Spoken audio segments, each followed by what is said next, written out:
Lean on Agile show. I'm your host Shaheen, and I have a dear friend of mine, Horia, a gem in the Kanban community, if I may say, and one of the people that started propagating the Kanban knowledge in Toronto area as early as I could remember. Welcome, Horia. Thanks for joining us on the show and taking the time off and talking to us. Let us start by asking this question: who Horia is? Tell us who you are. Thank you so much, Shaheen. It's very humbling as an introduction. Appreciate the kind words and the kind thoughts. Just to try not to take too much time, name is Horia Balog. I am a bit of a nerd and a geek and a techie. Grew up into my career from going through being a developer, a system analyst, a solution architect. Done a few different jobs like enterprise architecture, some of the program level technical work. Here and there, I also had the opportunity to lead relatively small groups of people. And over time, I ended up focusing on agility and adoption of agility and discovered the beautiful world of Kanban, right? And Kanban opens up so many opportunities and so many topics of discussion and so many opportunities for improvement that it's going to keep us busy for a while, right? I have been involved with the community for quite a few years, and Shaheen, like you said, we are good friends, and we have a lot of good friends in the community. Right? Right. Looking forward to this conversation. Yeah. So you assume many roles, as you said, like from a developer to architect to at the program level to working yourself into the agile world. I'm assuming you are coaching and consulting agility, large organization. Which one you like the most? Like if you have to pick, maybe which the top two ones, because you might love the one that you're doing right now. But if you look back, which one was the one that you really liked and you're missing it the most? That's a great question, Shaheen. So maybe I'll take it in a bit of a chronological order also because it's also kind of it is an aspect of evolution from my point of view personally. I loved the technology focused jobs, and some of the best ones are like things like solution architecture, enterprise architecture, where you get to see the big picture. You get to really kind of work with very advanced technologies and adopting new practice and new technologies and all kind of new software platforms, and it's a bit like a kid in the candy store. The second one, like you said, let's pick two. The second one was the coaching roles, be it a DevOps coach initially, and then transitioning into Agile coaching and Kanban coaching. And the reason that's even again, it's an evolution. It's because I had to kind of shed the expectation that I need to know everything and all needs to be perfect in all my conversation, my knowledge, and I have to have the answers on the spot. And it is a freeing moment when you just say, but you know what? I'm gonna take a coaching posture where I can turn around and say, who else in the room now has the answer? I don't have to have all the answers in the room, and I don't have the pressure of, oh my goodness, if somebody asks a question and I don't have the answer, what are they going to think of me? How was that evolution for you from understanding that, or from realizing that I don't need to have from realizing that I don't need to have the answer from the stance in time that you need to have the answer? And well, then yeah. Sorry, Shireen. Yeah, no, absolutely. It's great, and it's a great follow-up. Some of the experiences that kind of nudged me into this were less than ideal, were painful. You go into some situations where there is so much complexity and there's so much stuff to deal with that as an individual, you're always gonna get to a point where it's like, okay, you know what?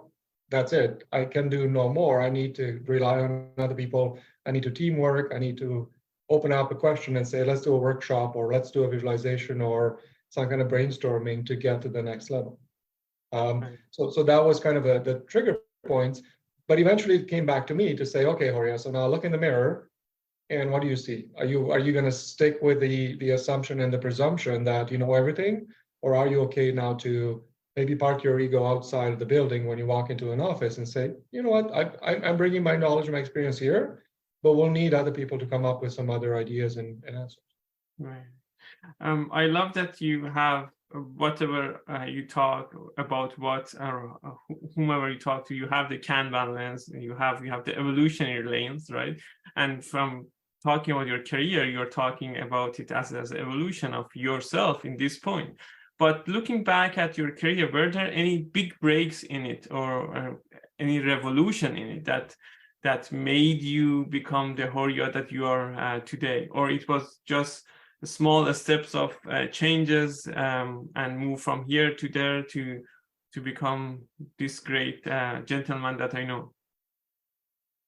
Again, thank you, Shane, for the kind words. I'm not sure. I mean, first of all, there was a lot of trials and tribulations into my career, and that's just who Horia is. It's not necessarily something that I was always intentional about. Is just going through quite a duration of years of software development and IT career. You experience a lot of different things. Now, on the other side of it, there is the decisions that we personally make, Shane, where every once in a while something else shows up, and then you have the choice to say, do I stick with what I know and continue to do what I've done so far, or do I want to try something new?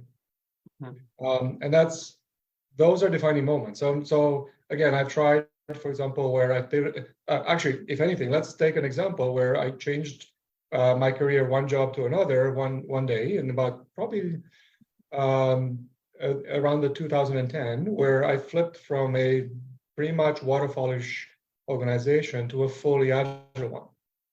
And again, it was not necessarily the most pleasant experience, because the first few months it was very difficult. I was lost, honestly. Right. And then all that new context and the understanding of the new practices and the new attitudes and everything else starts to seep in, and then you really kind of start to acknowledge, like, oh, okay, there is a better way to operate. But I mean, on top of that, I think now, maybe hindsight 2020, to your point, we're applying the evolutionary lens now, right? Because initially it was like, are we agile or not? And it's a black and white discussion. And then at some point, again, you move on to say, well, what exactly is this question? What does it mean? Like, when we're trying to be the people that at the top of the page says uncovering better ways, and we're trying to follow some templates, that's not really uncovering better ways. Right. So again, a lot of it is reckoning, Shane. Maybe it's a psychological thing where I just had the privilege or the inclination or the time to kind of spend the time metaphorically to look in the mirror and say, what do I want to do now? Right. Yeah. Sometimes it's a privilege. Sometimes it's self-awareness that you need to have to take that time to reflect back and figure out what you want to do next, because that's something that I'm always asking myself, like, in 2 years, in 3 years from now, where do you want to be, and what are the steps that you need to take to get there? Horia, I want to ask you this question. So now that you are mostly focused on agility, what problems do you typically solve at your daily lives? So again, another amazing question, Shaheen. So in my context and in my world, there's a couple of things. So there is I think both a quantitative and a qualitative transition now in, I think, like I said, in my context, where we're starting to look at agility beyond the borders of one team at a time. Right. So you might have heard me, because a few years ago I was talking about, I'm bringing agile to an organization one person at a time, and that was a great approach and a great attitude, and it worked for me for a while. And then for years we focused on, well, can we figure out a way to really instrument teams to be agile as a team, right? Up to 10 people or whatever a relatively kind of reasonable number was, because of the number of the constraints that will allow a number of interactions and a certain level of complexity that is limited, as opposed to complexity going off the charts because you've got way too much in front of you. I think at this point we are at the level where we're looking at agility across larger organizations or larger perspectives maybe than just a team, right? And another one that is kind of on my radar now is the correlation between practices and culture and values and attitudes. So we are still kind of challenged to really understand how we would drive culture. And my 2 cents there, and hopefully you'll allow, and then the audience will allow me the metaphor, but when I talk about culture, a lot of people will turn around and say, well, Horia, you got to go and start to hack the culture. And that's great. It just, in my head, that image turns into a neurosurgeon with a hacksaw in their hands. I would prefer not to have brain surgery done that way. So hacking culture, it's a bit of a direct and kind of too harsh approach. Can we find softer, better, more organized way? And maybe it's just me getting older and getting more risk averse, right? Maybe I'll let others take more risks, but I would rather we do these things with a more methodical. Right. And when you talk about hacking, it always comes back to my mind when people get together, especially since your background is development, is getting together on a hackathon and try to put things together in a 1 or 2 day, which is amazing, but then you won't be able to scale it afterward. If the idea is nice, you can prove that idea, then you need to figure out a proper way to produce that product or scale it up or do so. It's the same thing applies to hack the culture. Yes, you can hack the culture in a way or two. And I had some stories that I shared in one of my talks that these are the things that I do, but the hacking the culture doesn't stick around that much unless you are extremely lucky. So tell us more. I'm very excited to hear this evolution of agility that you are working through and the lessons that you can share with us and the audience. You said that you started from introducing agility one person at a time, then one team at a time. And I want to say now it's become one system at a time, and it's more teams and many teams. So tell us at each level, what are the main challenges that you encounter and what are the learnings that you can share with us? So Shireen, absolutely. So let me get to that. Let's unwind the story one twirl back though, because again, some of us are talking again in the Kanban kind of domain about different dimensions of scaling. Right. So when we're saying different levels, there's different perspectives even also and the levels too, because like for example, some of the work that we've done in my organization, you might be familiar with that, is to scale left, as in as far as we got delivery kind of working in a relatively kind of organized fashion with agile practice and everything else. Now let's look at what happens upstream from the delivery side and say, well, how are the requirements turning into eventual user stories for the team to deliver? That side of it, a lot of the folks are kind of not aware of it. So there's no scaling happening there, which means the demand coming into the teams is kind of surprise. Next 2 weeks, you got to work on this. Oh, and next month, you're going to work on something totally different. And there's no perspective and no visualization and no anticipation of what's coming down the pipe. So that's one way to scale, which is different than the scaling of, you've got 3 teams working, now let's go to 300. Right? And then you have things like our friends that are doing the flight levels things, right? When you look at, and that's probably more traditional to say one team level value stream or organizational or coordination. I apologize, I'm not very crisp about those terminologies. And then you have portfolio or organization, full organization, right? So you got usually the 3 levels, and then you can dive into those to say how would things happen, and then the how there's seriously, right? So the KMM book has about 150 practices, right? So we have about 2 months to discuss those things, or so there's a lot of optionality to the how, but I think it goes back to understanding your context and understanding the culture of the organization you're working with, and then finding the appropriate practices to start to introduce, and using things like our famous by now ECM, evolutionary change model, where you really gauge to say, it is a very empirical approach, right? They're looking to say, let me define the experiment and kind of define upfront what I'm expecting, and if it doesn't turn out the right way, I'm going to pull the plug. Right. And to add to what you mentioned, Horia, or maybe I ask you and you add to it. when you mentioned KMM, could you add a little bit more about what KMM is? Because for audience, they might not know that. And I know the first word is Kanban. So does it have to be a Kanban implementation or approach for them to use KMM, or they can use it anywhere that they seems fit? Thank you, Shaheen. And thanks for kind of reminding us that, again, we're using very specific terminology that needs to kind of be positioned in context. So KMM stands for Kanban Maturity Model. It originates out of the Kanban community and the Kanban body of knowledge. It is actually a maturity model that shows maturity of an organization. It is more or less supported by the Kanban principles and practice and everything else, but it is far less to do with how mature is my Kanban, whatever that means anyway. What it does provide, though, is it provides a lot of context and guidance to navigating the challenges and the caveats of evolving organization towards a higher level of maturity, right. Towards getting a much, like, orders of magnitude more benefits from this work. Right. The purpose there is not to become more mature for the sake of it, is to really become a much more powerful organization that will actually allow you to actually gain the market or even lead a market. Right. Yeah, Did that cover it? Yeah, it's called Kanban maturity model, but it's not about the maturity of Kanban. It's about maturity of the organization, as you said.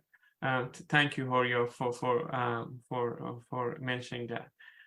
So, if you don't mind, I love to talk about culture. I'll come back to that one, but I want to talk about a change a little bit as well. When I start my incorporation called Elevate Change, and I ask typically this question from my audience and from my guest speakers, what it comes to your mind when you hear Elevate Change? Shaheen, so that's beautiful, right? So first of all, it's an open question. That's great, right? So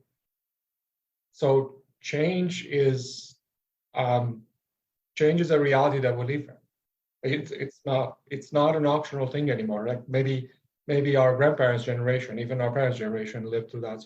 So we're in the midst of multidimensional change. When you're mentioning elevating change, to me, for example, and again, I'm outside of the context. So and we can specify to the audience that you and I have not synced up our notes before this. Elevating change means that you really need to understand that change is a primary factor into how we operate going forward. Mm-hmm. So one of the things that comes to mind, for example, is the way we regard predictability or unpredictability, mm-hmm. or the way we dabble with the other concepts of fragility and resilience and anti-fragility, mm-hmm. right? The reality nowadays is that we live in a world that if we try to look at the past and say, here's the data from the past, so that's how we would forecast and predict the future based on the data from the past, that's going to be a challenging approach because the future almost guaranteed, is going to dramatically be different than the past. Right. So change is there. So how do we factor in for the change? Right. There's other mechanism than predictions, planning forward, forecasting with a high level of accuracy or anything else. Right. So elevating change is that to me, that's what it tells me. Right. And I'd love to kind of hear your kind of retort to that, but it elevates change as one of the main factors into how we operate going forward. Yeah. Before it was like, here's the plan, and by the way, we have what are those awesome PCRs, PCMs? Those are changes. Right. We live through change now. Like it's not an optional thing that to say we need approval from somebody else. True. I can share you and it becomes more mature as I go through it with yourself and other distinguished guests. But when I started, I was like, okay, so change is the only constant that I know of, and how we can deal with that. As you said, right? We can deal with it. We can not think about it. We can put it aside, but it's going to happen anyhow. So the best action is to deal with it and elevate it to our purpose. And like, if you want to be more resilient, if you want to be, the goal is to be more anti-fragile, like whatever that is, that was the idea, right? So the change is coming. And now that I'm thinking about, now that you mentioned ECM could be elevate change model instead of evolutionary change model. Like that, the short names would be the same. So it's going to be very confusing for people if I expand on this one.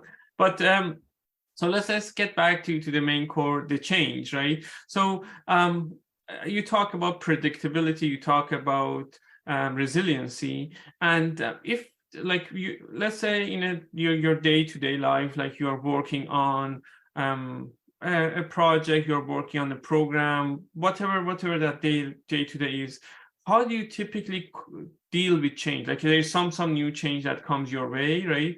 And what are the tactics that you can share with us that like the next day the people that listening to this thing can take away from it and use it when something changes in their work? Shane, thank you. So that this and it's a great kind of pivot on the conversation. Instead of getting too theoretical or anything else, let's get concrete, right? So one approach it's kind of working for me and for my colleagues in our context is to always look to say, okay, let's go do a plan.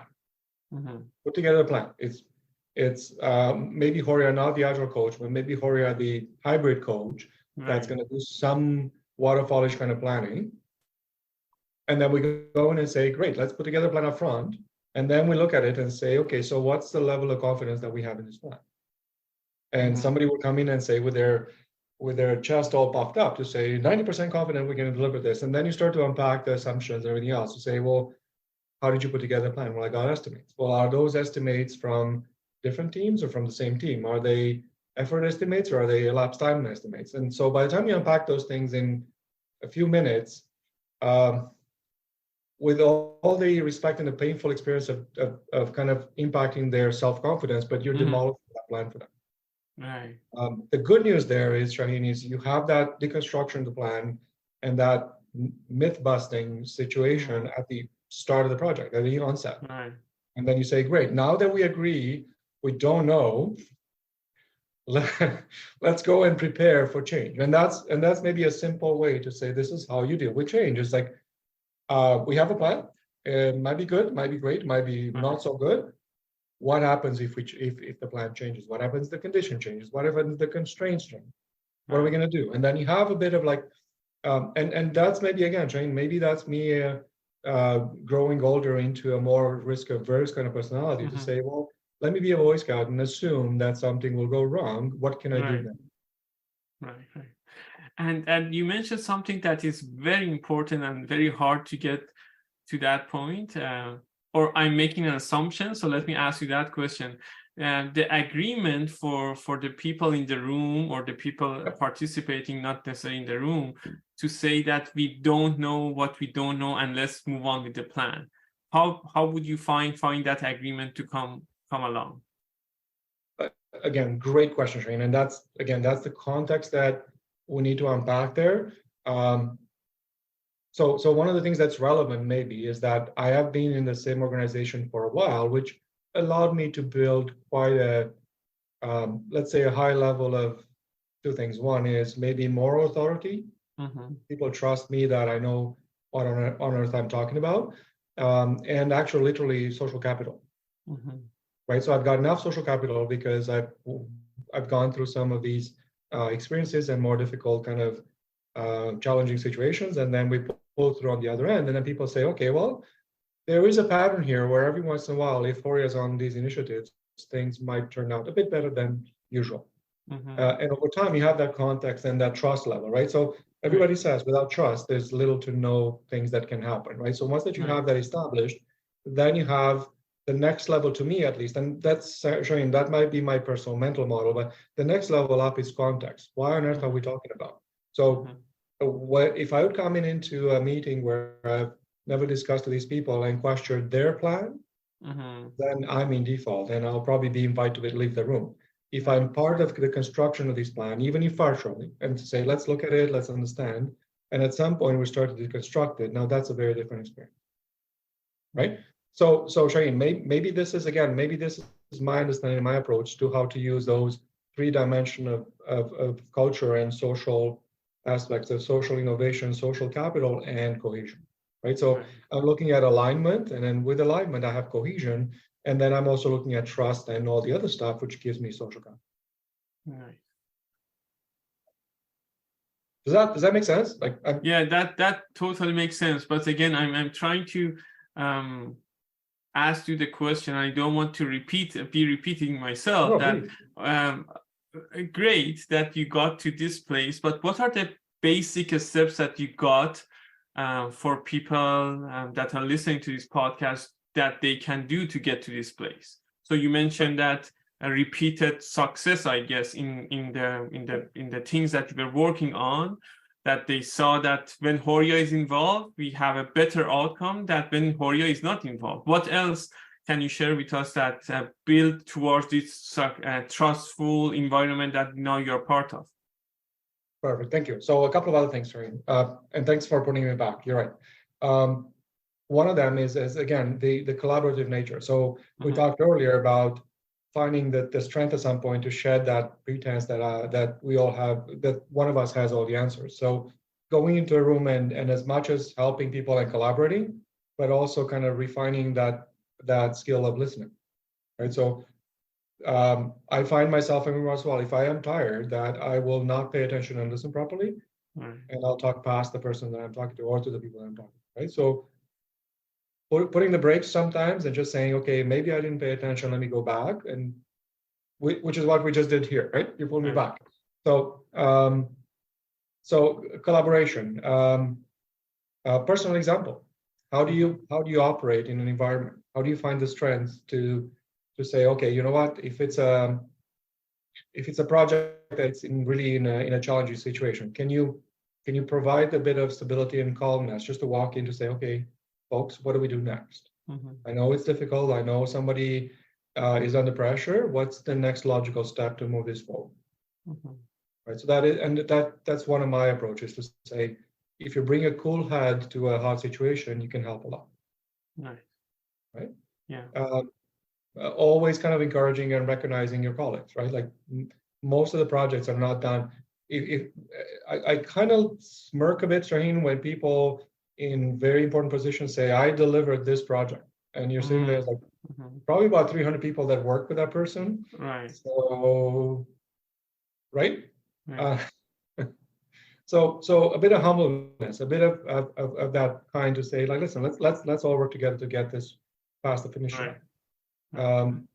Right. So then we can talk about, again, collaboration, alignment, a good kind of attitude and a teamwork.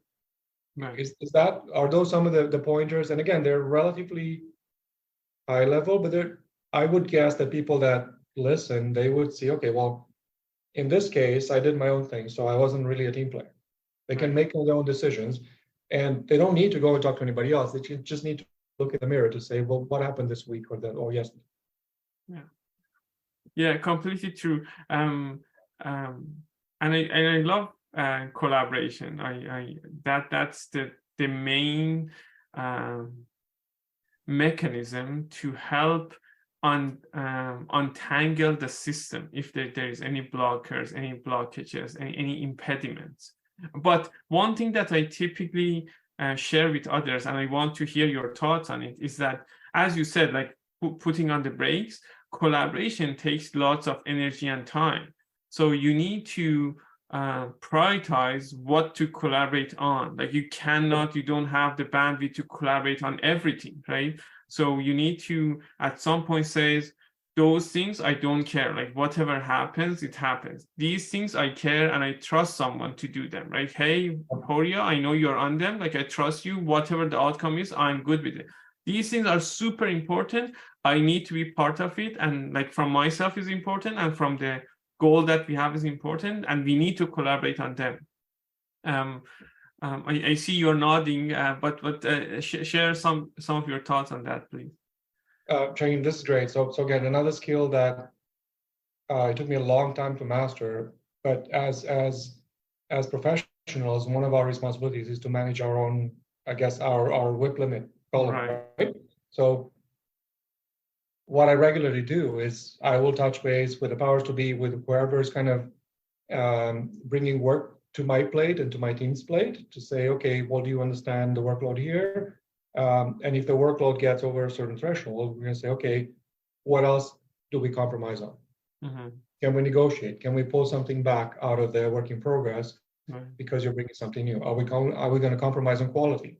Which is, it always turns up into no. Quality is not. It always has to be top 100%, right? So you've got this discussion to say, well, it's our responsibility as professionals to go back to the powers to be to say, you're loading my plate with 200, 300%.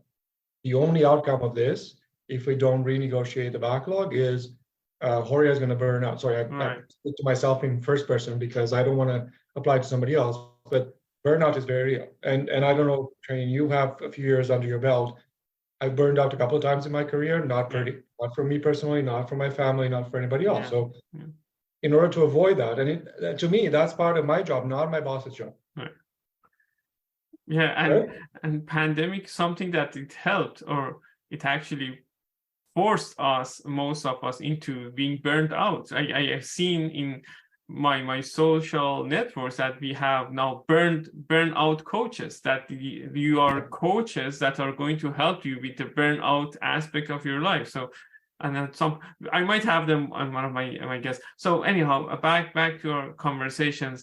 We're getting almost to the end of our conversation, Horia, but we still have time. So I want to get a little bit. Just one point. Sorry to interrupt you, but that's a very, very distinct point. So if we're talking specifically to coaches, because I thought we were addressing a larger audience, but let's focus on burnout of coaches. And I had some great colleagues as coaches that I shared with, and we talked and we compared notes.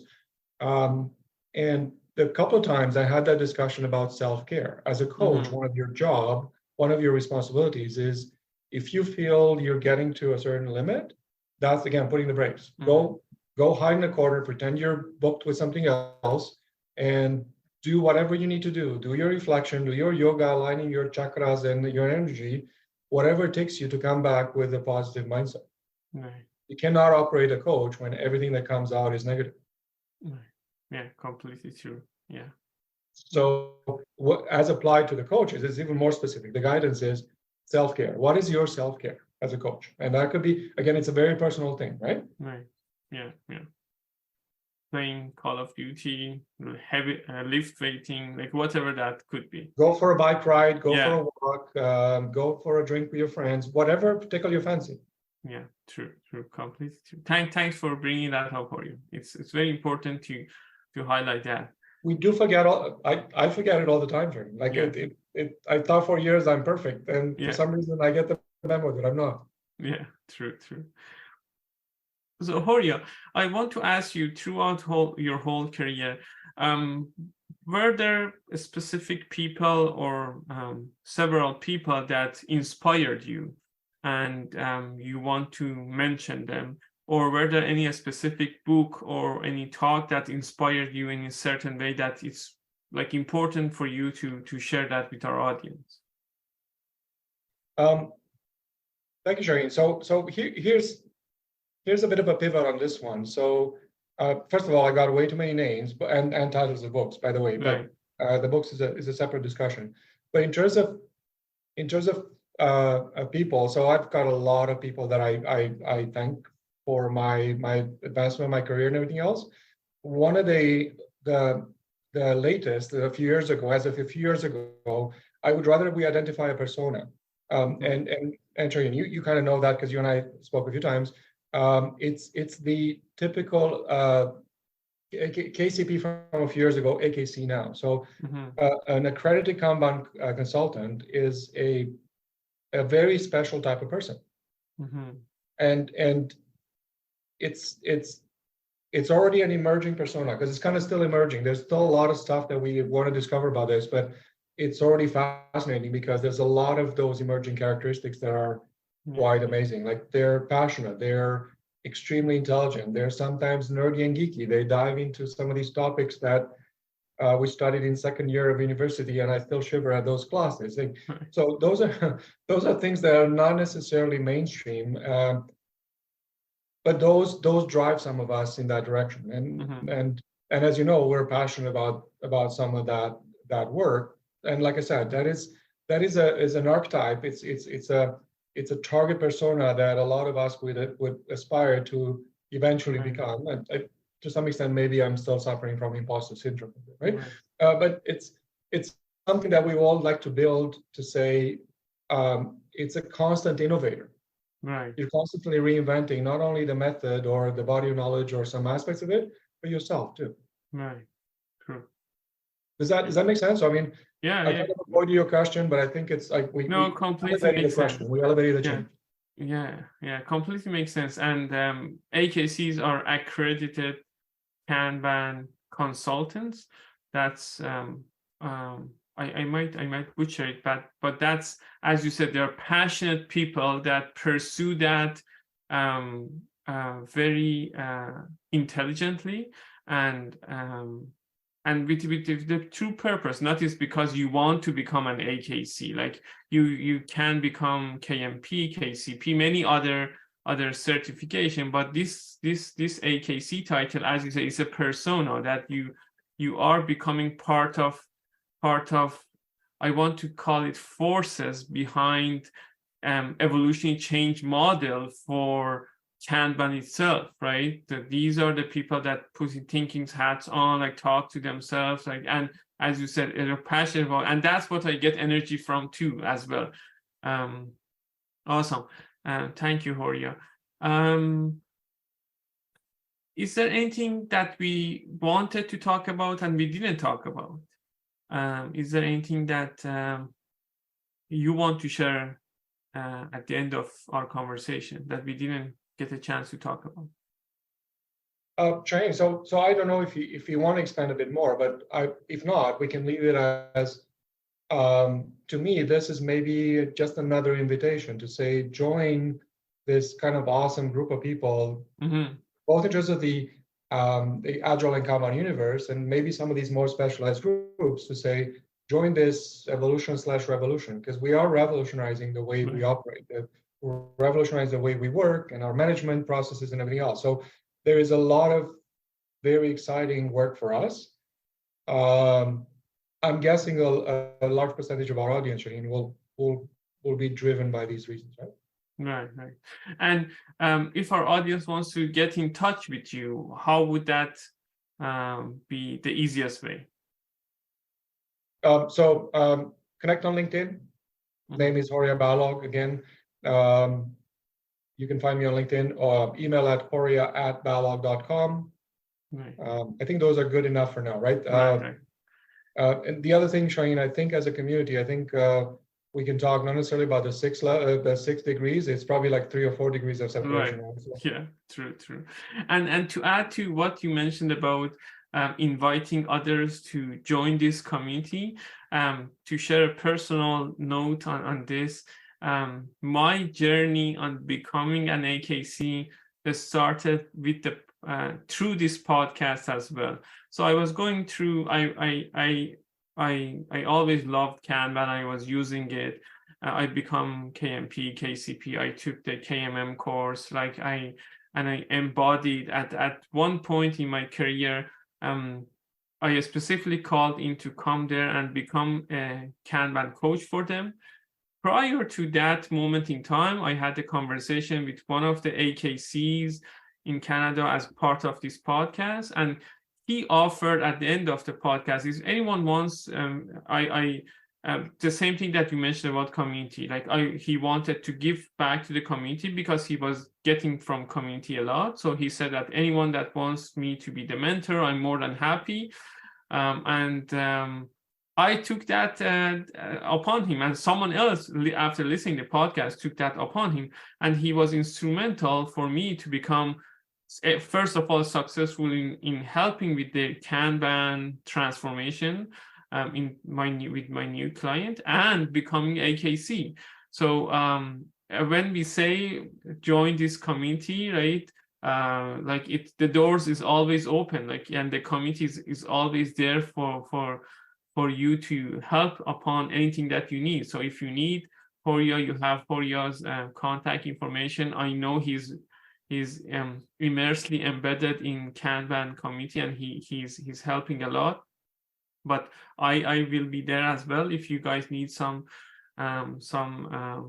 I don't call it from my side mentorship, but some help. But from Horia's side, you can get some mentorship for sure. Thank you, Shaheen. And I'm guessing people will know how to track you down too, right? Yeah. Good. Yeah. That's great.